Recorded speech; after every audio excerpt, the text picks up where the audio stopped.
The trillions of cells in your body are vibrational focal points, so to speak, like trillions of consciousnesses in your body. And they are in communication with the source energy part of you.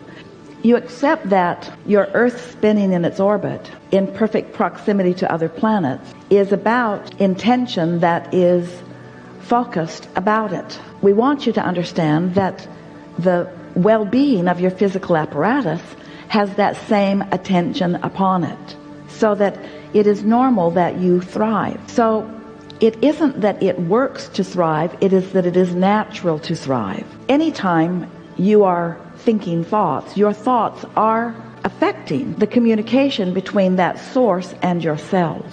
Your energy is moving through you in response to the thoughts that you are thinking. It really is as simple as that.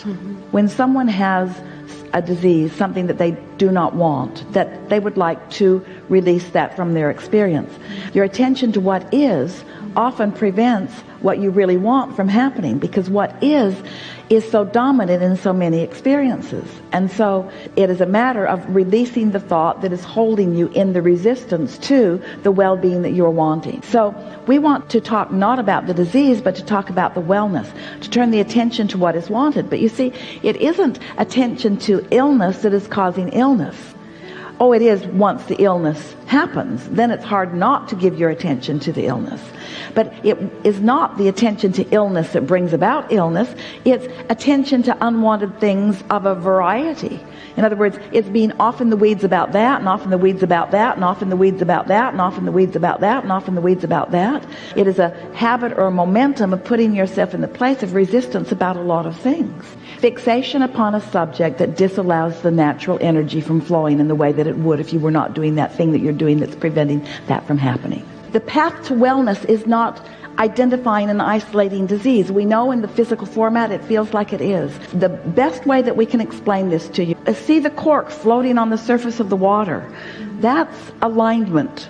Now take hold of it and hold it under the water. That's resistance. But when you let go of it, it bobs right back up there again.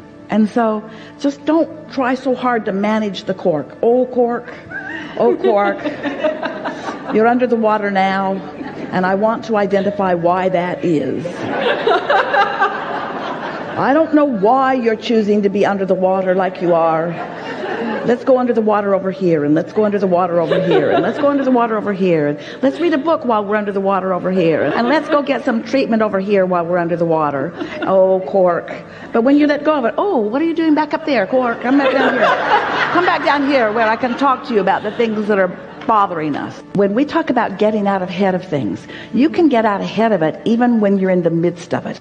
Your powerful now is where you and all that you desire meet that larger part of you who has already heard you and answered you and is living the solution that you're looking for. So your problem meets your solution now. Your question meets your answer now. It's all happening right now. The question is, what are you in the receiving mode of right now? Accept yourself as a vibrational being. That is the answer to all of the things that you are looking for. To accept your vibrational nature rather than your physical nature. Now, certainly your physical nature is an extension of your vibrational nature. Your physical nature could not be if it were not for your vibrational basis. But if you could get your attention off of what has manifested and upon the vibration that is causing the next and the next and the next and the next. So your thoughts have more power and impact than most of you are giving them credit. And the reason is most of you are offering most of your thoughts in response to what you are observing. If thoughts are powerful and mostly what you're thinking about is what is, then you're sort of squandering your power by staying the same. Things are changing constantly, but they change to the same thing because you've got your attention upon the same things. So different faces in different places, but the same sort of thing happening over and over again. A belief is only a thought that you keep thinking. Well, where do you get your beliefs? You get your beliefs by observing what's going on. And then you get in a room and you argue with each other about your beliefs and you say, no, I'm right, no, I'm right, no, I'm right. And the reasons you are so passionate about the rightness of your belief is because your belief is proof of what you believe. The reality, what happens, proves what you believe. And we would say, what's that got to do with anything? There are all kinds of things that are true that you don't want to experience. Be more discriminating about which beliefs you focus upon, which beliefs you hold active in your experience, which beliefs continue to replicate themselves in your experience because of the thoughts that you continue to think.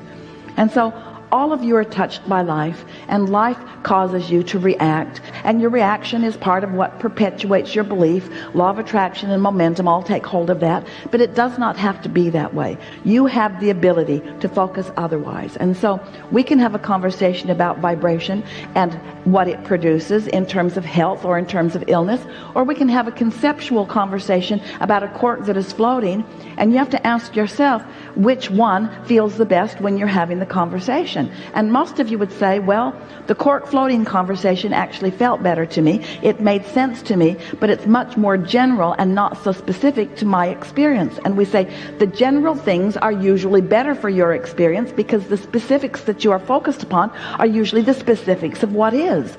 How lovely would it be if you all could get to the specifics of what you desire instead of the specifics of what is?